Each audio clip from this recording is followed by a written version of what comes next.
Hello friends, स्वागत है आपका आपके अपने लीगल चैनल सोच पर प्रहार में। मैं हूं एडवोकेट सनी शर्मा और दोस्तों आज की इस वीडियो में एक बहुत ही प्रैक्टिकल बात मैं आपको बताने वाला हूं और आप ये समझ लें कि पूरा वीडियो देखने के बाद आपको काफी राहत मिलेगी। दोस्तों आजकल टेंडेंसी ऐसी बन चुकी है कि जब आपके ऊपर 498A का मुकदमा दर्ज किया जाता है तो सामने वाली पार्टी को भी पता होता है कि 498A से आप पर कोई खास प्रभाव नहीं पड़ेगा। हो सकता है आपकी अरेस्टिंग भी ना हो सकता है आपकी जॉब पर भी कोई प्रभाव ना पड़ता हो। और दोस्तों जहां पर झूठे मामले दर्ज होते हैं वहां पर सामने वाली पार्टी की इंटेंशन पूरी तरह से आपको हैरेस करने की होती है। वो लोग ये चाहते हैं कि हम मुकदमा दर्ज करें और आपको जेल हो जाए। वो लोग ये चाहते हैं कि वो मुकदमा दर्ज करें और आपकी सरकारी नौकरी चली जाए या प्राइवेट नौकरी में भी दिक्कत आ जाए। दोस्तों ये सारी इंटेंशंस होती हैं बैड इंटेंशंस, जहां पर मामला झूठा दर्ज होता है। अब दोस्तों ऐसे में जो सामने वाले की बैड इंटेंशंस है वो उनको पूरा करने के लिए काम करता है कि 498A के साथ साथ कुछ ऐसे एलिगेशन भी डाल देता है जिससे आपकी अरेस्टिंग सुनिश्चित हो जाए या फिर आपकी जॉब पर रिस्क सुनिश्चित हो जाए। अब इसके लिए वो लोग क्या करते हैं कि एक धारा लगा देते हैं 313 आईपीसी कहता है कि आपने स्त्री की इच्छा के विरुद्ध जाकर के उसका गर्भपात करवाया, या फिर आपके ऊपर एक धारा लगा दी जाती है 377 ऑफ आईपीसी कि आपने उससे अप्राकृतिक संबंध बनाए हैं। दोस्तों इन दोनों ही धाराओं को लगाने का मकसद होता है कि आप बुरी तरह से इसमें फंस जाओ और आपकी अरेस्टिंग सुनिश्चित हो।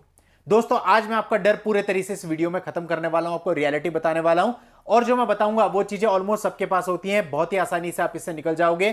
किसी भी तरह का मेंटल टेंशन लेने की आपको आवश्यकता नहीं है। वीडियो में आखिरी तक बने रहिएगा। चैनल को अभी तक भी सब्सक्राइब नहीं किया है तो चैनल को सब्सक्राइब करके नोटिफिकेशन बेल पर जरूर क्लिक कर दें ताकि इस चैनल पर आने वाली वीडियोस की जानकारी आपको निरंतर मिलती रहे। दोस्तों मैं वीडियोस पर अधिकतर देखता हूं कि कई बार महिलाओं के कमेंट आते हैं कि सर सारी महिलाएं गलत नहीं होती। हम भी कभी ये नहीं कहते कि सारी महिलाएं गलत होती हैं। अपने वीडियोज में हम स्पेसिफिकली इंडिकेट करते हैं जहां पर झूठा मुकदमा हो उस केस में ये वीडियो केस के रेफरेंस में वीडियो बनाए जाते हैं। तो यदि आपके साथ भी सेम हुआ है यानी कि आपकी एफआईआर में 313 लगा दिया गया है कि इसने मेरा गर्भपात करवाया, तो दोस्तों मैं आपको कुछ टेक्निकल पॉइंट्स बताता हूं। देखिए गर्भपात करवाया एक तो होता है कि पूर्णतः झूठा लिख दिया, उसके जीवन में कभी ऐसा हुआ ही नहीं, उसने लिख दिया तो उससे कुछ नहीं होने वाला है, वो धारा हट जाएगी। आप इन्वेस्टिगेशन ऑफिसर को बताइए कि ऐसा कभी भी कुछ नहीं हुआ है, इसके पास कोई प्रूफ नहीं है, पूरी तरह से झूठ बोल रही है। तो जो इन्वेस्टिगेशन ऑफिसर होगा वो भी उससे बोलेगा कि भैया आपके पास कोई प्रूफ हो तो ला करके दीजिए। जब वो नहीं दे पाएगी तो दोस्तों मैक्सिमम केसेज में 313 आईपीसी इन्वेस्टिगेशन ऑफिसर यानी आईओ के द्वारा हटा दी जाती है। और यदि उसके पास कोई मेडिकल है यानी वास्तव में उसका कभी मिसकैरेज हुआ हो तो वो पर्चा दिखा सकती है कि मेरा मिसकैरेज हुआ था। देखिए मिसकैरेज एक अलग चीज हुई, मिसकैरेज कई वजहों से हो सकता है। कई बार मिसकैरेज आपकी किसी लापरवाही की वजह से हो जाता है, कई बार और बहुत सारी मेडिकल इश्यूज होते हैं। अधिकतर मेडिकल इश्यूज की वजह से मिसकैरेज होता है। जैसे कि कई बार होता है कि बच्चे की धड़कन नहीं मिल रही, डॉक्टर आपको एडवाइस करता है कि आपको बच्चे को अबॉर्ट करना पड़ेगा अपने और सेफ्टी के लिए। और या कई बार और बहुत सारे मेडिकल इश्यूज होते हैं जिसकी वजह से डॉक्टर आपको एडवाइस करता है कि भाई आप इस बच्चे को अबॉर्ट कर लो और कोई तरीका और कोई रास्ता हमारे पास नहीं है।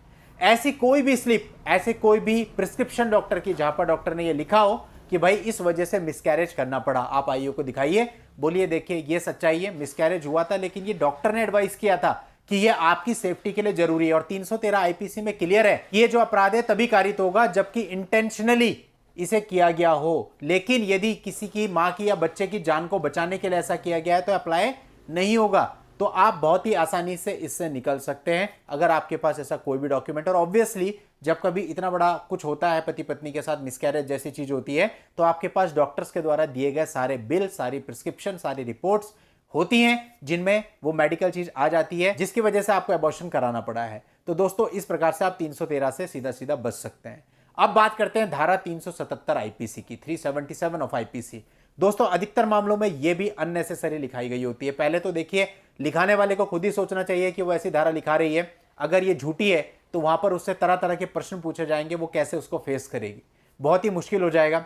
लेकिन आजकल कोई भी नहीं सोच रहा है, केवल जो ट्रेंड चल रहा है ट्रेंड को सब फॉलो किए जा रहे हैं। देखिए यदि सही में अपराध हुआ है फिर तो बिल्कुल बनता है, लेकिन यदि सही में अपराध नहीं हुआ और किन्हीं लोगों के भड़काने पर आपने 377 आईपीसी लगा दिया है तो आप ये समझ लीजिए 377 आईपीसी हट जाएगा तो लड़के से ज्यादा लड़की की भलाई इसमें है, क्योंकि लड़की की अपनी एक इज्जत होती है। और जब कोर्ट के अंदर 50 क्वेश्चन आपसे उस तरह के पूछे जाएंगे तो ना तो आप जवाब दे पाएंगे और इतने लोगों के सामने इज्जत की धज्जियां भी उड़ती हैं। तो इसलिए आपको भी समझना चाहिए कि यदि अपराध सत्य है केवल तभी 377 आईपीसी एफआईआर में जुड़वाएं, अदरवाइज इस प्रकार की चीजें बिल्कुल ना जुड़वाएं। अब हम बात करते हैं लड़के के पॉइंट ऑफ व्यू से। यदि उसे पता है कि 377 आईपीसी जैसी कोई भी घटना, अप्राकृतिक दुष्कर्म जैसी कोई भी घटना कभी कारित नहीं हुई है, तो आपको अपने इन्वेस्टिगेशन ऑफिसर को क्लियरली बताना है कि ऐसा कभी हुआ नहीं है, इसका कोई एविडेंस सामने वाली पार्टी के पास नहीं है। और दोस्तों इसमें सामने वाली लड़की का यानी आपकी वाइफ का मेडिकल भी उसको करवाना पड़ेगा। अगर ऐसा कुछ हुआ है तभी मेडिकल में कुछ आएगा, और यदि ऐसा कुछ नहीं हुआ है तो मेडिकल में कुछ भी नहीं आएगा। इसके अलावा सैंपल्स वगैरह भी लिए जा सकते हैं यह चेक करने के लिए कि जो अपराध कारित हुआ है वो आप ही के द्वारा हुआ है। तो दोस्तों बहुत सारी चीजें हैं, मेडिकल में कुछ निकलता नहीं है, जनरली सैंपल्स का मिलान होता नहीं है अगर ऐसा आपने नहीं किया है तो ऐसे में 377 आईपीसी भी हट जाती है, यानी आपको अरेस्ट करवाने के लिए जो इस प्रकार की धाराएं लगाई जाती हैं ये हट जाती हैं। और कई बार 354 आईपीसी का भी इस्तेमाल किया जाता है आपके भाई पर या आपके पिताजी पर कि इन्होंने मेरे साथ छेड़खानी की, लेकिन उसका कोई प्रूफ होता नहीं है, वो तो जस्ट एक स्टेटमेंट होती है। स्टेटमेंट के आधार पर डरने की बिल्कुल भी आवश्यकता नहीं है। तो दोस्तों इस प्रकार से ये जो धाराएं आपको फंसाने के लिए, आपको जेल जाने के उद्देश्य से लगवाई जाती हैं, इनसे आप जेल बिल्कुल भी नहीं जाएंगे अगर ये असत्य हैं। तो इसलिए बिल्कुल निश्चिंत होकर के अपने मुकदमे को ठंडे दिमाग से लड़िए, आपकी जीत सुनिश्चित होगी।